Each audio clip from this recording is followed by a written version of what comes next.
Hey there, night wanderers.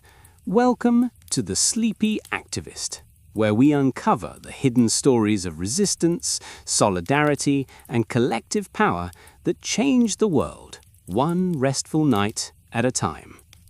Tonight, we're descending into the darkness, literally, to walk alongside the coal miners of the Industrial Revolution. We're not looking at this era through the lens of progress, innovation, and industrial triumph. We're going underground with the men, women, and children who extracted the fuel that powered the modern world, and who paid for that progress with their bodies, their health, and often their lives. Before you settle in, take a moment to like this video and subscribe to the channel, but only if you genuinely enjoy easing into sleep through stories like this. Drop a comment below and let us know where and when you're watching. Are you cozy in bed after a long day of work? Listening in the quiet hours when the world above ground is still hushed? Or maybe you're somewhere far away, grateful for labor protections that miners fought and died to win. Tonight's story isn't about the captains of industry or the march of technological progress. It's about ordinary people, farmers turned into industrial workers, families torn apart by economic necessity, communities built on mutual aid in the face of corporate indifference. It's about how the coal that heated homes and powered factories was extracted at a human cost we can barely imagine today. So let your breathing slow, let your muscles relax, and let's travel back to 1842, to a small mining village in northern England, where a young man named Thomas is about to experience his first day in the mines, a day that will change him forever and launch him on a journey from exploitation to solidarity to resistance. Thomas is 14 years old when he first goes down into the pit. He's not particularly young for a miner. Children as young as 5 or 6 work underground in 1842, though usually not at the coalface itself.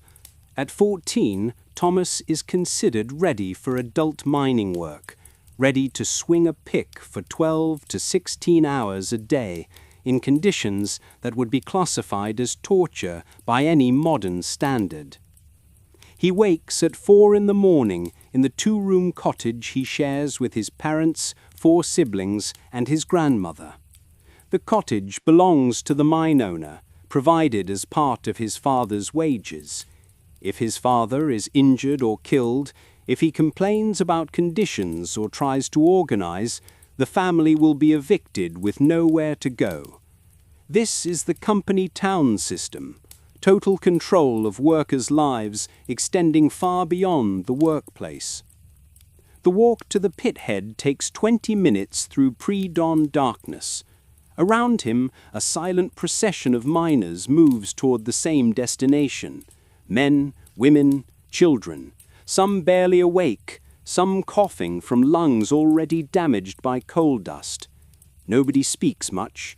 There's nothing to say that hasn't been said 1,000 times. At the pit head, Thomas joins a group of miners crowded into a cage, a wooden platform suspended by a single rope. There are no safety rails, no maximum capacity limits, no inspections. The cage plunges downward into darkness, dropping so fast that Thomas's stomach lurches. They descend 500 feet in less than a minute, the cage swaying and creaking, miners pressed against each other, trying not to think about rope failures, about cages that have plummeted to the bottom, killing everyone inside. The cage stops with a violent jerk. They've reached the main tunnel, but Thomas's destination is deeper still. He follows his father through passages that grow progressively smaller, lower, narrower. Soon he's crawling on hands and knees through tunnels barely 2 feet high, pulling himself forward through mud and water, the weight of 500 feet of earth pressing down above him. This is what work means in 1842 if you're born poor in a mining district. Not the romanticized noble labor of myth, but this, crawling through darkness, breathing air so thick with coal dust you can taste it, knowing that any moment could bring cave-in, explosion, flooding, or poisonous gas. Thomas reaches his workstation, a coal face where he'll spend the next 12 hours hacking at a wall of coal with a pick, loading the coal into baskets and dragging those baskets back through the tunnels to the main shaft. The ceiling is less than 4 feet high. He cannot stand upright. He will spend his entire shift bent double or on his knees. There is no light except the small oil lamp each miner carries, a lamp that burns the same oxygen Thomas needs to breathe. A lamp that can ignite the explosive gases that accumulate in poorly ventilated mines. There is no bathroom. Miners relieve themselves where they work. There is no scheduled break for food or rest. You eat while you work, coal dust seasoning whatever bread or cheese you've brought from home. The temperature in the deeper tunnels approaches 90 degrees Fahrenheit with near 100% humidity. Miners work stripped to the waist, pouring sweat, gasping in the thin, foul air. The coal dust settles on wet skin, working into pores, into lungs with every breath, beginning the slow process of destruction that will eventually kill most miners through pneumoconiosis, black lung disease. Thomas swings his pick, feeling the impact jar through his shoulders, his back, his arms. He will make this motion thousands of times today, tens of thousands of times this week, millions of times over the years if he survives. Each impact damages his body incrementally,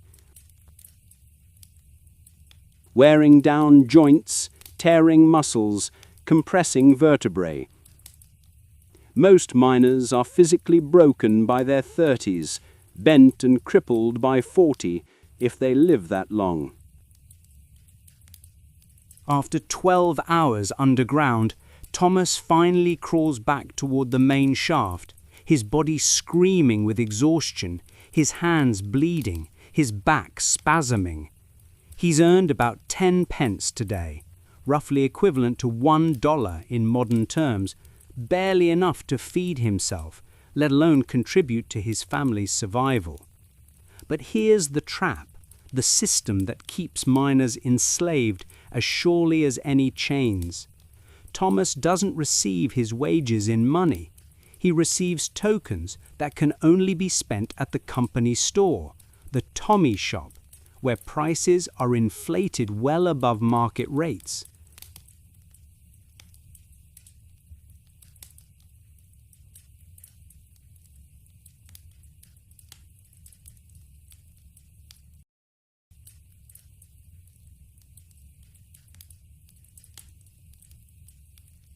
A pound of butter that costs 6 pence in the village costs 9 pence at the Tommy shop. A week's food that should cost 3 shillings costs 5 at the company store. The result is perpetual debt.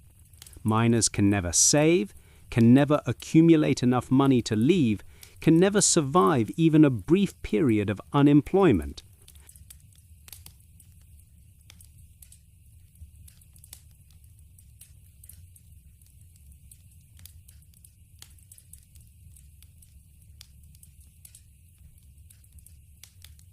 They're trapped in a cycle where they work constantly, yet never escape poverty, where their children must also go into the mines because the family needs every penny just to survive.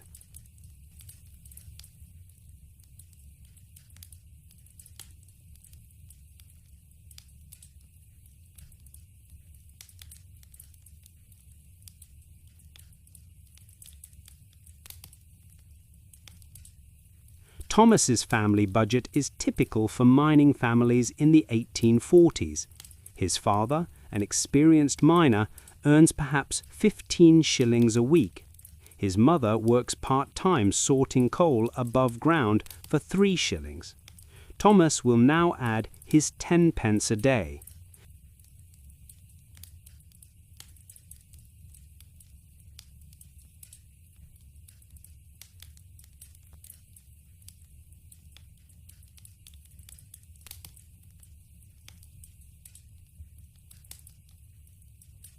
Together, if everyone works 6 days a week with no illness or injury, they might earn about 25 shillings.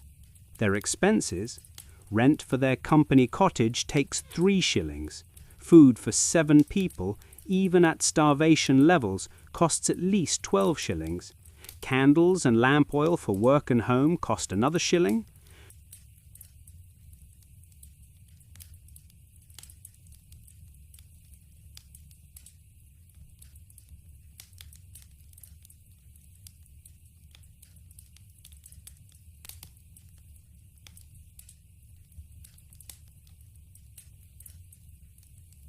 Clothing replacement and repair, essential when garments are constantly torn and worn by mining work, costs 2 shillings.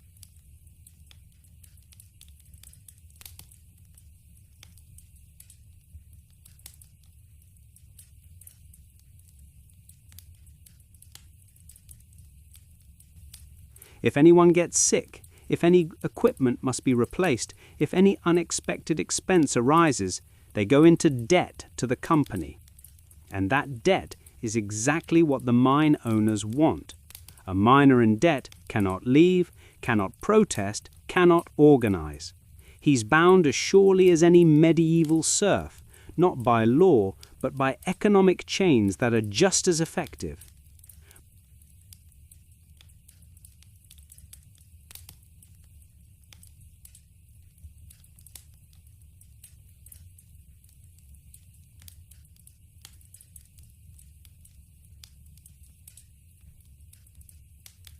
But the physical conditions are only part of the horror. The social organization of mining work in 1842 includes practices that seem almost deliberately designed to maximize human suffering and degradation. Women and girls work underground as hurriers and thrusters, hauling coal from the face to the main shaft. They wear leather belts around their waists with chains that attach to coal carts.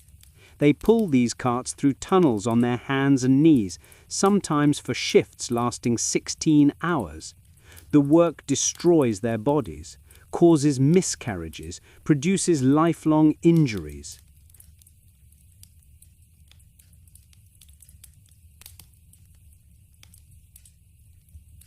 Some women pull carts weighing several hundred pounds through passages where they must crawl, the chain between their legs rubbing their skin raw.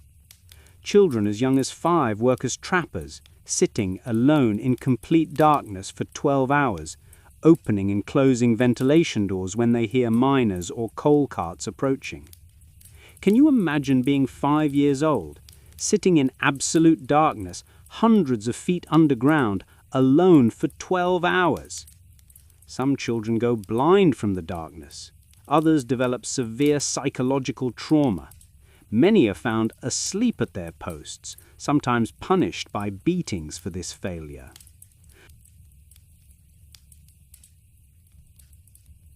Thomas sees these horrors on his first day and quickly realizes they're not aberrations, but the system working as designed. The mine owner isn't cruel by nature.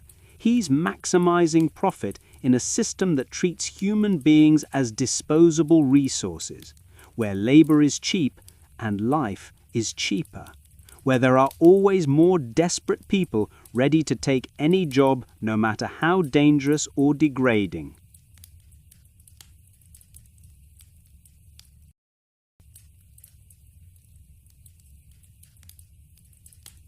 The death rate in British coal mines in the 1840s is approximately 1,000 miners per year from accidents alone. not counting deaths from disease, which probably double or triple that number. This is from a workforce of about 200,000 miners. If you work in the mines, you have roughly a 1 in 200 chance of dying from an accident each year. Over a 30-year career, your odds of dying in a mining accident approach 15%. Your odds of developing fatal lung disease approach 100%. And there is no compensation, no insurance, no support for families. When a miner dies, his family loses their income and their home. They face immediate destitution unless the widow and children can immediately find work, which usually means the children go into the mines even younger, perpetuating the cycle.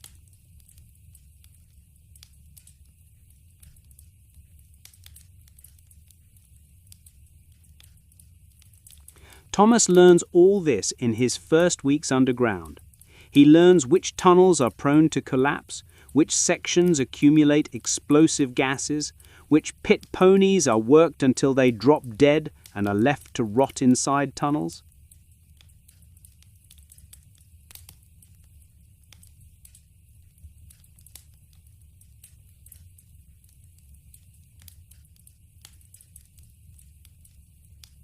He learns to recognize the signs of impending disaster, the creaking timbers that signal roof collapse, the slight smell that indicates deadly carbon monoxide, the sudden stillness of air that means ventilation has failed.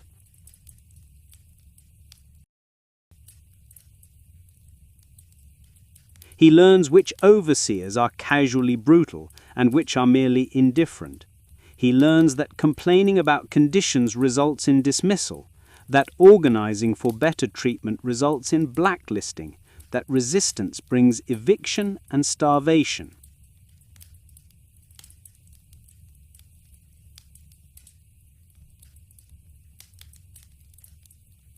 But he also learns something else. He learns that the miners, despite everything, maintain their humanity. They help each other in emergencies, share food when someone's family is struggling, teach younger miners skills that might save their lives. In the darkness and danger, they build bonds of solidarity that transcend the individualism the owners try to enforce.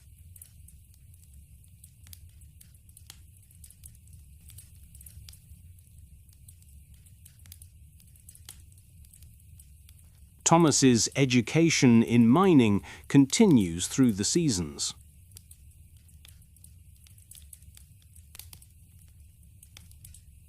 Summer is marginally more bearable. At least the walk to and from the pit occurs in daylight, and the cottage is warm enough without spending precious coal for heating.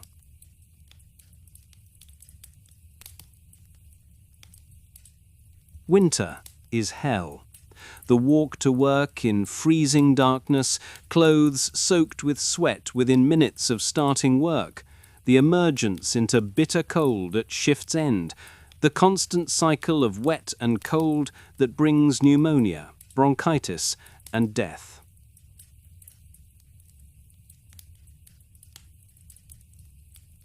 By his second year in the mines, Thomas has witnessed his first disaster. A section of tunnel collapses, trapping 8 miners.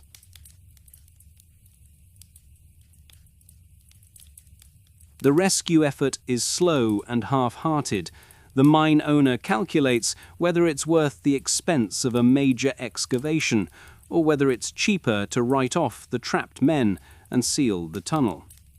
The trapped miners suffocate or starve before the decision is made. Their families are evicted within the week.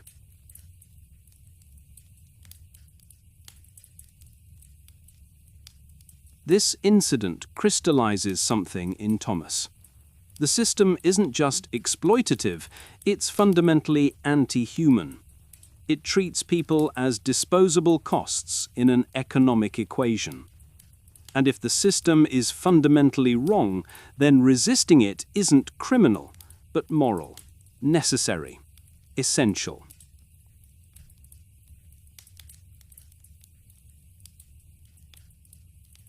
He begins paying attention to the whispered conversations about unions, about collective action, about the Chartist movement calling for political representation for working people.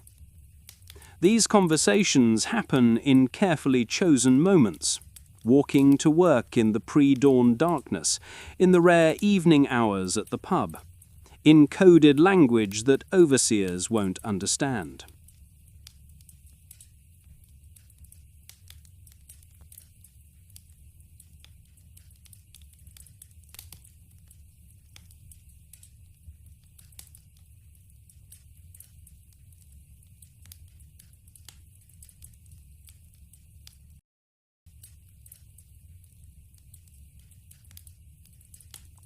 The year is now 1842, and a reform movement is building. Parliament is investigating conditions in the mines, gathering testimony, documenting the horrors that everyone in mining communities knows, but that the broader public has largely ignored.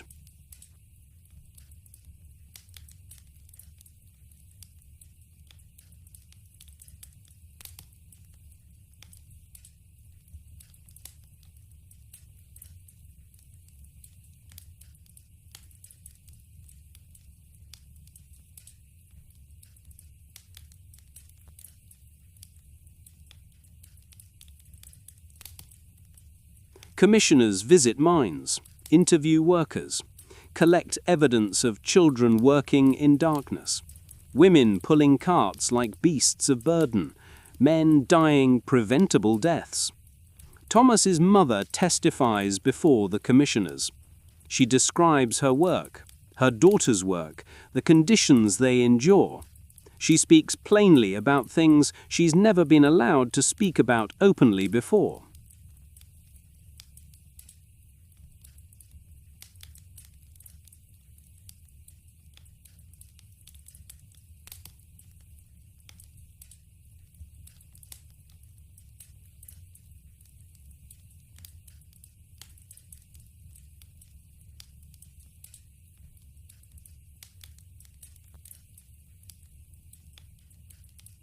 Her testimony, combined with hundreds of others, shocks even the commissioners who thought they'd seen everything. The result is the Mines and Colliers Act of 1842, which prohibits the employment of women and girls underground and prohibits boys under 10 from working in mines. It's a minimal reform, barely scratching the surface of mining conditions, but it's something. More importantly, it demonstrates that change is possible when workers speak out and when public pressure builds sufficiently.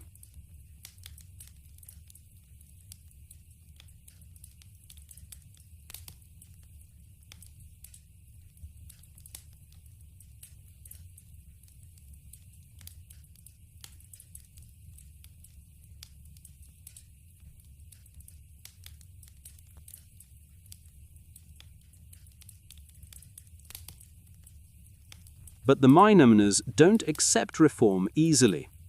Thomas's pit owner immediately seeks ways around the new law. Boys under 10 are officially removed from the rolls but continue working unofficially.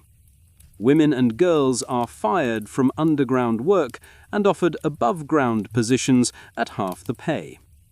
Families that depended on women's and young children's wages face immediate crisis.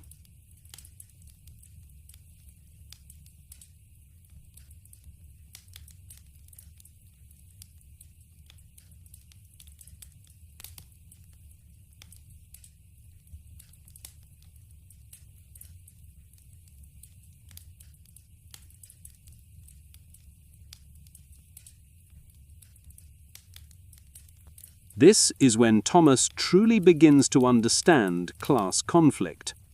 The owners aren't partners in a common enterprise, they're adversaries in a struggle over resources, power, and human dignity. Every gain for workers comes at the expense of owner profits. Every improvement in conditions must be fought for and defended constantly against backsliding.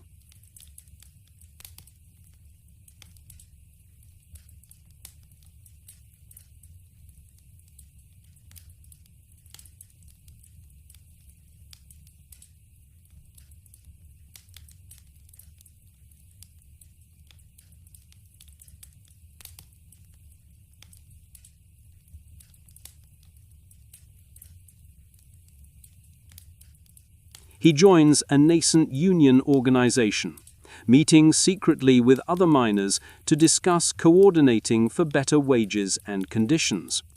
It's extraordinarily dangerous. Union organizing is semi-legal at best, and in company towns like his, it's grounds for immediate dismissal and eviction. But the alternative is accepting perpetual exploitation, and Thomas has seen enough to know that's unacceptable. The union activities start small. Miners coordinate to all request the same improvements simultaneously, making it harder for the owner to single out individuals for punishment. They establish a mutual aid fund, pooling tiny amounts from each member to support families during illness or injury. They share information about accidents and dangerous conditions, building a collective knowledge base that the owners try to suppress.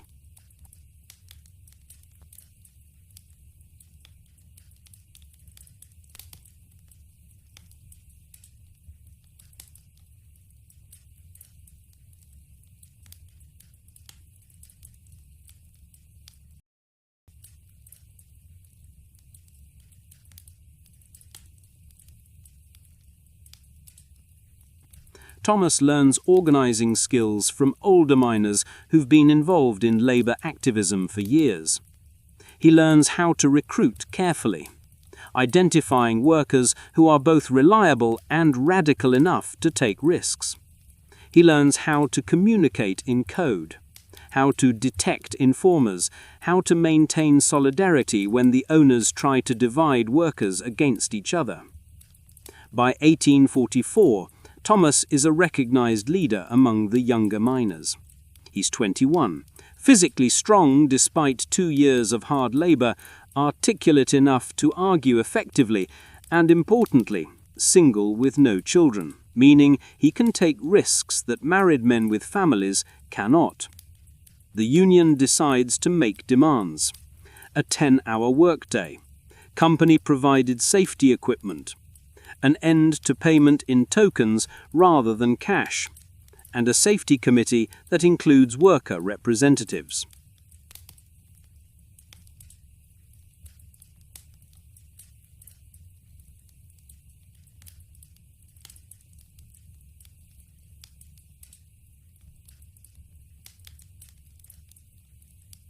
These demands are modest by any reasonable standard, but they represent a fundamental challenge to owner control. The owner's response is immediate and brutal. Union leaders are fired and evicted.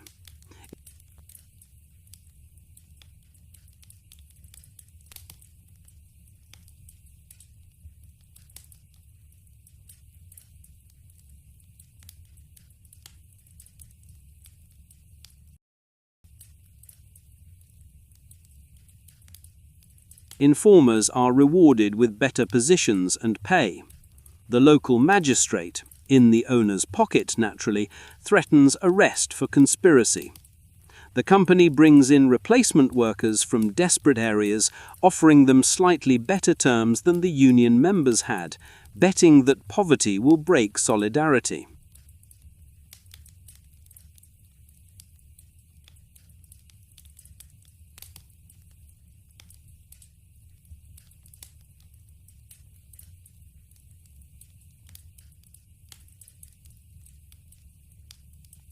This is Thomas's real test. Does he back down, accept the retaliation, and hope to quietly get his job back? Or does he stand firm, support the fired workers, and escalate the conflict? He chooses resistance. The union organizes a strike. The strike begins on a Monday morning in early summer of 1844. Instead of descending into the pits, miners gather at the pit head.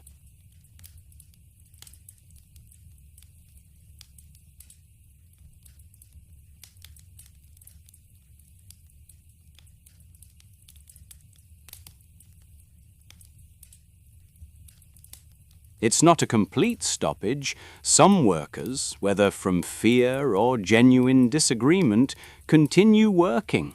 But enough miners stay out that production drops dramatically.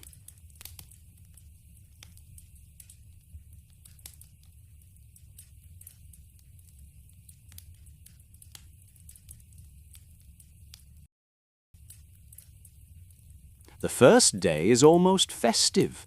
There's a sense of power in collective action, a feeling of agency after years of powerlessness.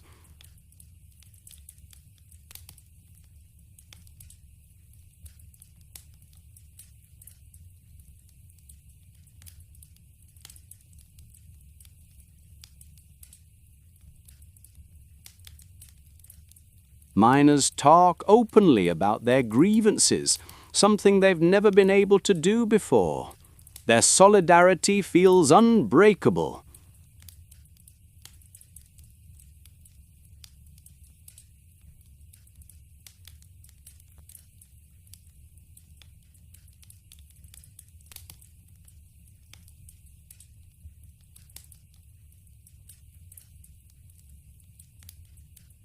By the third day, reality sets in. The striking miners aren't being paid. Their families are going hungry. The company has cut off credit at the Tommy shop. Eviction notices are being prepared.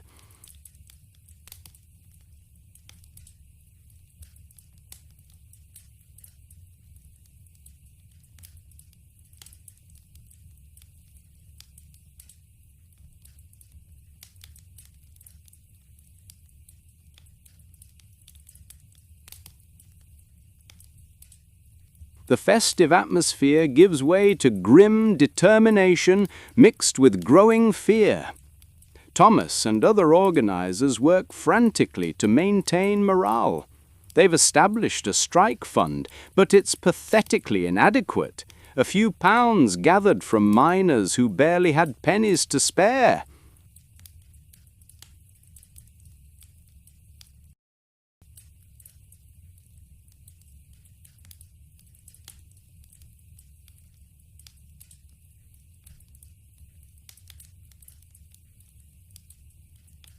It might feed the strikers for a week at starvation levels. They reach out to unions in other industries, to sympathetic churches, to anyone who might offer support.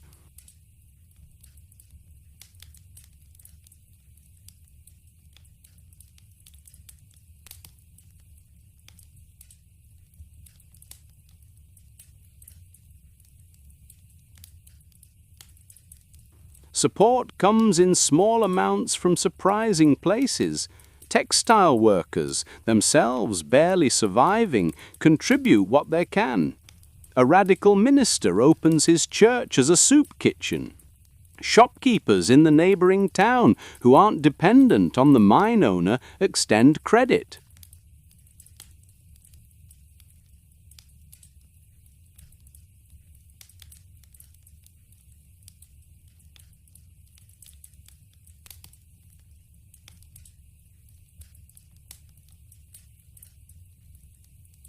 These gestures of solidarity are materially important, but psychologically crucial.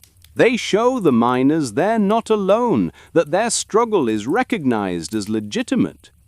The mine owner, meanwhile, pursues multiple strategies to break the strike. He advertises for replacement workers in distant towns.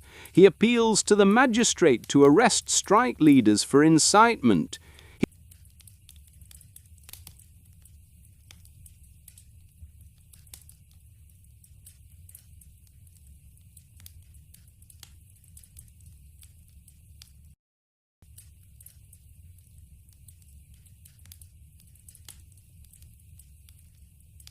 He spreads rumors that the union organizers are pocketing donations.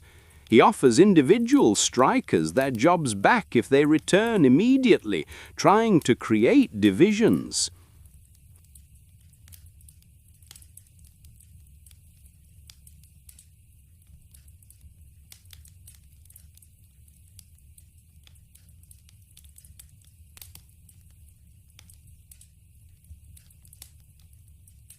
By the second week, the strike is wavering. Some families literally have no food. Children are going hungry. The evictions have begun, with families turned out of company cottages with nowhere to go. The replacement workers are arriving, taking jobs and housing that striking miners are losing.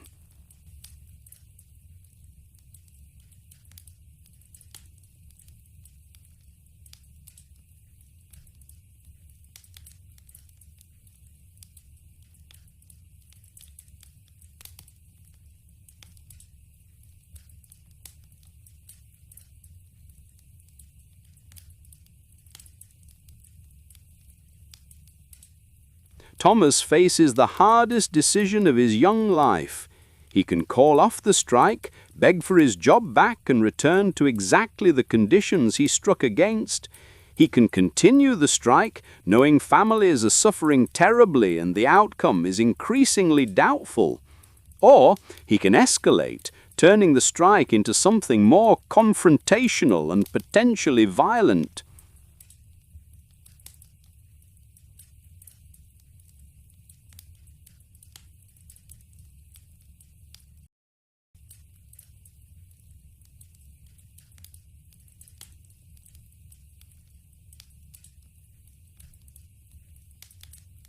The decision is made for him when disaster strikes.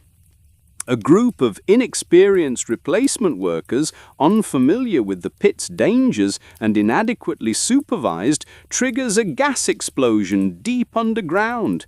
12 men die instantly. 3 more die from their burns over the following days. The explosion is severe enough that work stops entirely while the damage is assessed and bodies are recovered.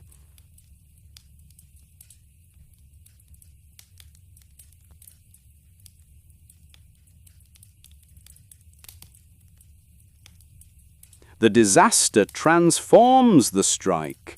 What was a labor dispute becomes a moral indictment.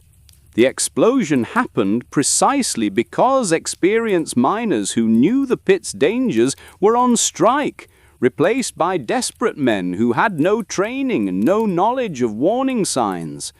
The deaths are directly attributable to the owners' strike breaking.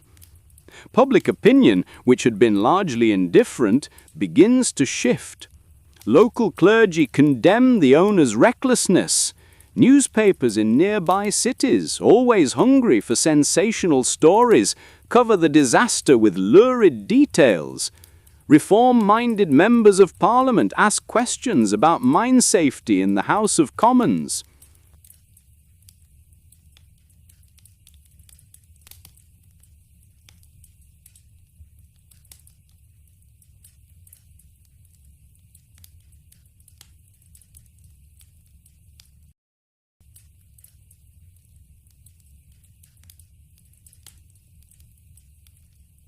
The owner finds himself in an unexpected position. The disaster has cost him far more than agreeing to the union's demands would have cost him. The pit is damaged and will require expensive repairs. Production is stopped completely. His reputation is damaged in ways that might affect his other business interests. And the striking miners, rather than being blamed for the disaster, are being portrayed as prescient heroes who warned of exactly this outcome. Negotiations resume, this time with the owner in a much weaker position. The union doesn't get everything it demanded, but it gets something. A reduction to 11-hour workdays, a commitment to cash wages rather than tokens, and most importantly, recognition that workers have the right to organize and bargain collectively.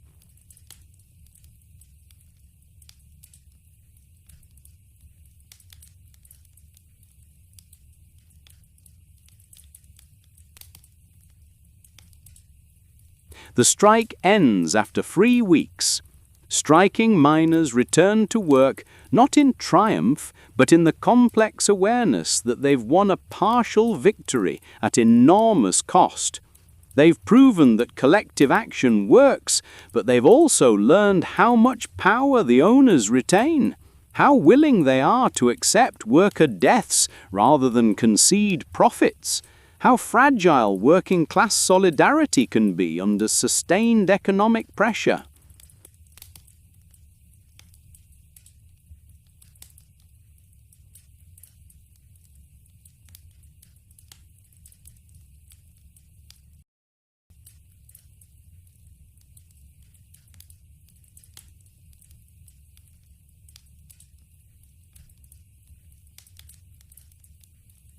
Thomas returns to the pit a changed person.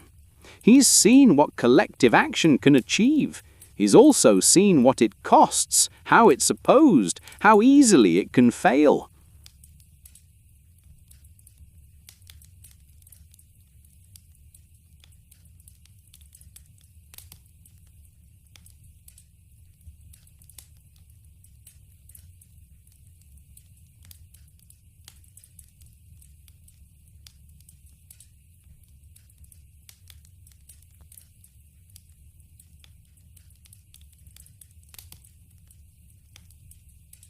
He understands now that the struggle for justice and dignity isn't a single dramatic conflict, but a long, grinding campaign of incremental gains and constant defense against backsliding. The years following the strike see Thomas mature from a young militant into a seasoned organizer. He's 25, married now to a woman from a neighbouring mining village, father to a daughter he's determined will never work underground.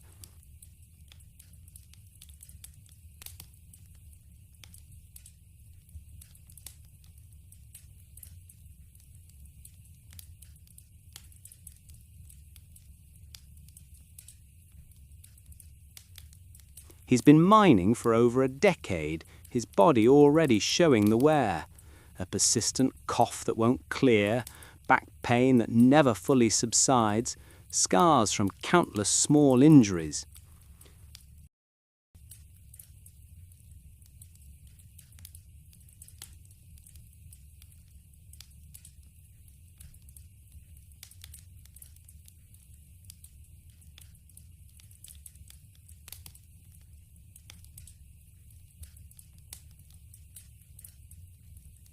The union establishes practices and traditions, regular meetings, elected leadership, careful record-keeping, communication networks across different pits.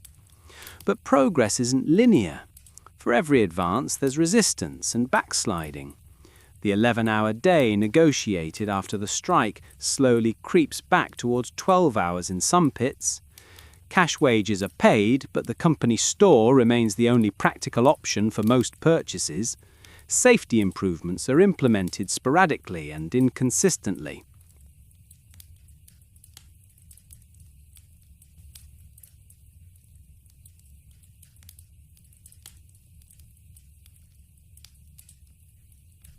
The union, having survived its first major test, grows stronger. More miners join as they realize collective organization offers the only real protection against owner exploitation.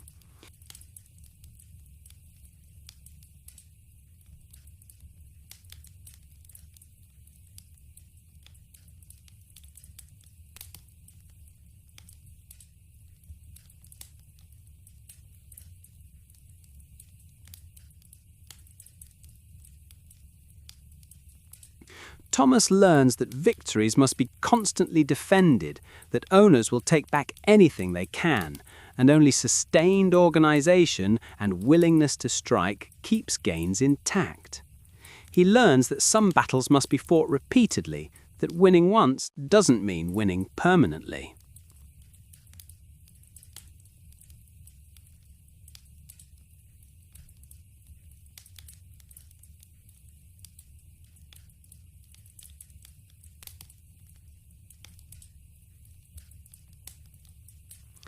The 1850s bring new challenges and new opportunities. Railroad expansion dramatically increases demand for coal, meaning more pits opening, more miners employed, more opportunities for organizing. industrial cities grow rapidly, creating working-class communities large enough to develop political power. The Chartist movement demanding voting rights for working men gains momentum.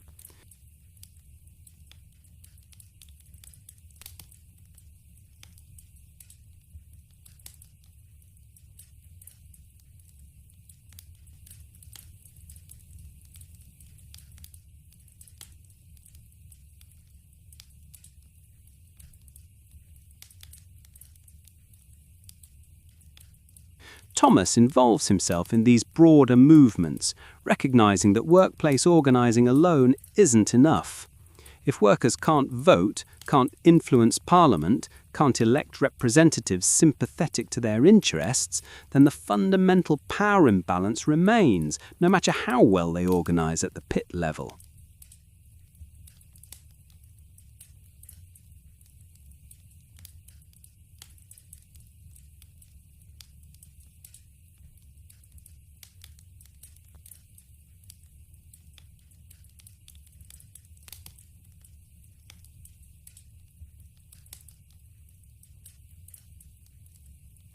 He speaks at meetings, writes letters to newspapers, participates in demonstrations demanding reform. He experiences something he never could have imagined as a 14-year-old first descending into the pit, the sense that history is moving, that change is possible, that the social order isn't fixed and eternal, but contingent and changeable.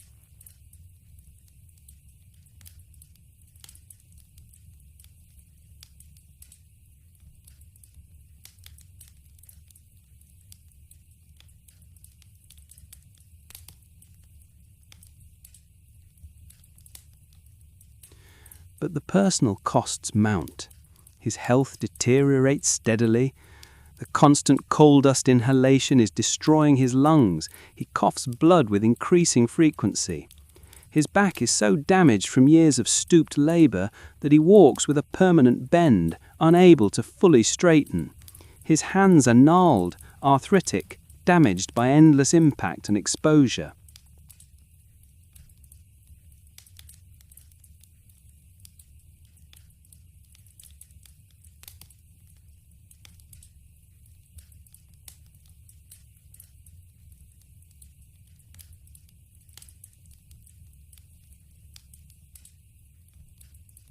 His wife works sorting coal above ground, dangerous work that pays a fraction of men's wages. His daughter, now 12, will soon face pressure to start working. The family still lives in company housing, still shops at inflated prices in the company store, still struggles to save anything despite 2 incomes. This is the reality of working-class life in mid-Victorian Britain.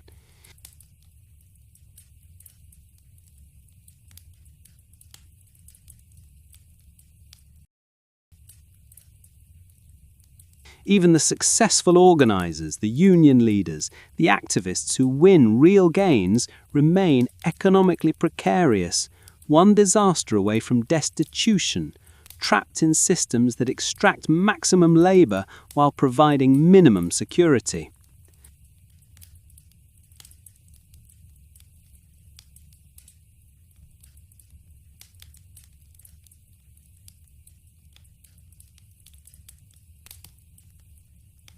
Yet Thomas doesn't despair. He's seen too much change, participated in too many victories to believe that resistance is futile.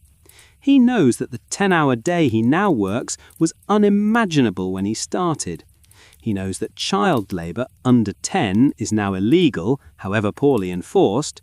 He knows that unions exist where they were once unthinkable, that workers have rights where they once had none. By 1860, Thomas is in his 30s, physically broken but mentally sharp, still active in union organising despite his deteriorating health. The younger miners look to him for guidance, learning from his experiences, continuing the work he began.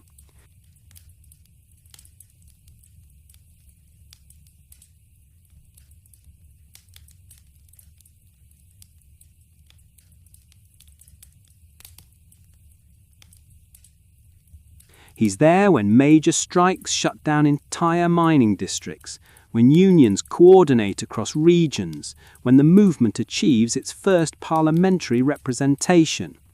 He's there when the Reform Act of 1867 extends voting rights to working-class men in cities, a victory decades in the making.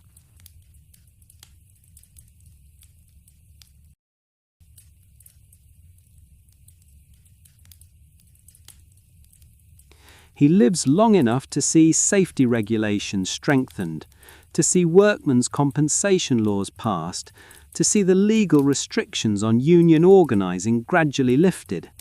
He lives long enough to see the framework of labour rights that will eventually produce recognisable modern worker protections. He dies at 43, his lungs finally destroyed by black lung disease. It's 1871. Nearly 30 years since he first descended into the pit as a boy.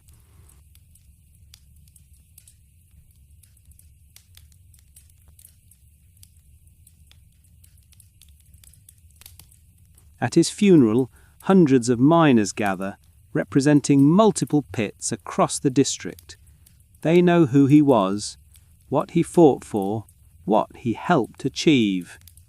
They know they're continuing his work.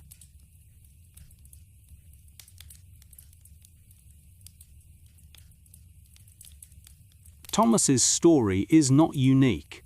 Multiply it by thousands, by tens of thousands across Britain and across the industrializing world, and you have the story of how modern labor rights were won. Not through the benevolence of employers, not through the enlightenment of politicians, but through the sustained, costly, dangerous resistance of workers who refuse to accept exploitation as natural or inevitable. The coal miners were at the forefront because their conditions were among the worst, their work among the most dangerous, their exploitation among the most brutal.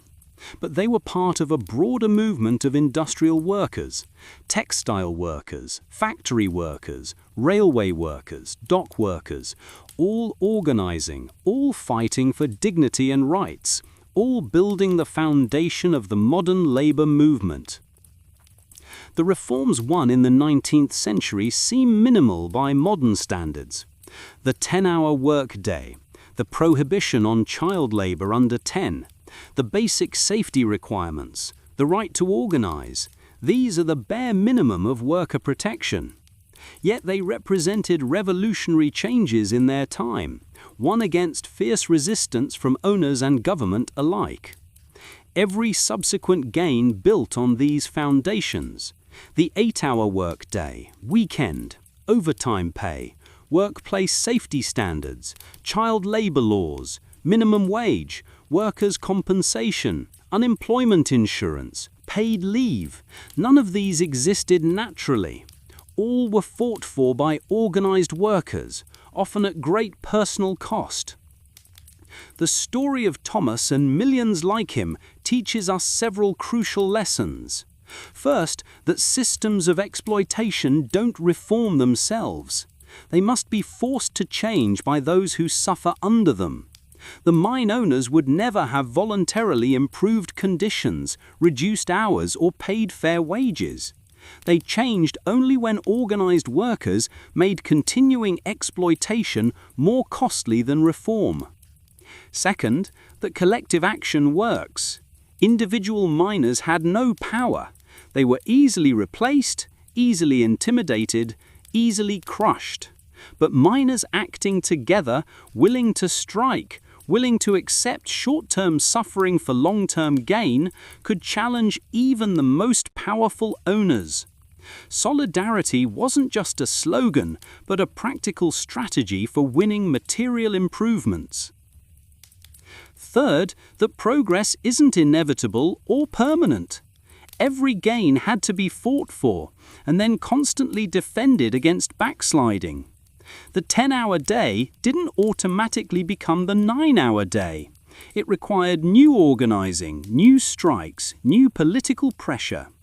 Rights won in one generation could be lost in the next if workers didn't remain organized and vigilant. Fourth, that change is possible even when it seems impossible. Thomas, at 14, descending into the pit for his first shift, could not have imagined that he would help build a union that would change conditions for thousands of workers. He could not have imagined that working people would gain political representation, would pass laws limiting exploitation, would create a movement that would echo across decades. The coal miners of the Industrial Revolution paid a terrible price for the progress we inherited. They breathed poison so we could have breathable air in workplaces. They worked themselves to death so we could have limited hours. They sacrificed their health so we could have safety standards. They endured brutality so we could have rights. And they did this not just for themselves, but for us, for coal miners they would never meet, for future generations they could barely imagine. They built unions and organizations that would outlive them. They established precedents and principles that would expand over time. They proved that ordinary people, when they act collectively, can change the world. As you drift off to sleep tonight, in your comfortable bed, in your safe home, breathing clean air, think about Thomas and the millions of coal miners like him. Think about the children who worked in darkness, the women who pulled carts like beasts of burden, the men who died gasping from destroyed lungs.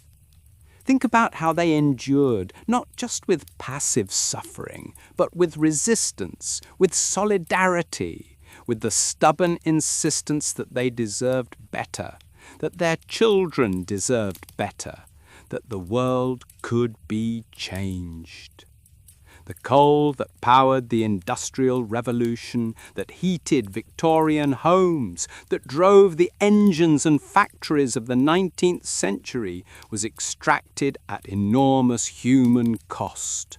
But from that darkness and suffering came light, the labour movement, the struggle for workers' rights, the principle that human beings deserve dignity regardless of their economic position.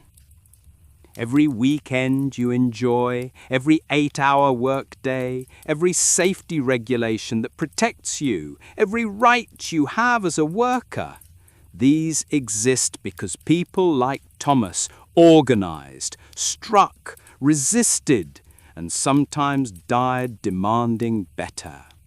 They didn't have the luxury of cynicism or despair. They had only their collective power and their determination to use it. So rest well tonight, night wanderers. Rest knowing that you're part of a long tradition of working people whose collective action has always been the engine of social progress. Rest knowing that the struggles continue, that labour rights are always contested, that solidarity remains our strongest tool.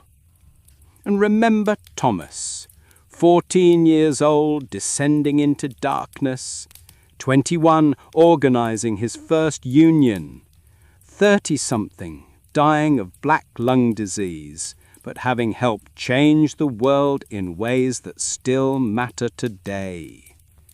His story isn't boring history.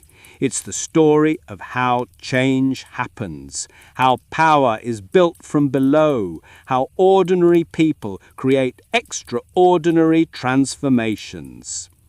Sleep well, and remember, every right we enjoy was won by someone who refused to accept that suffering was inevitable. Sweet dreams.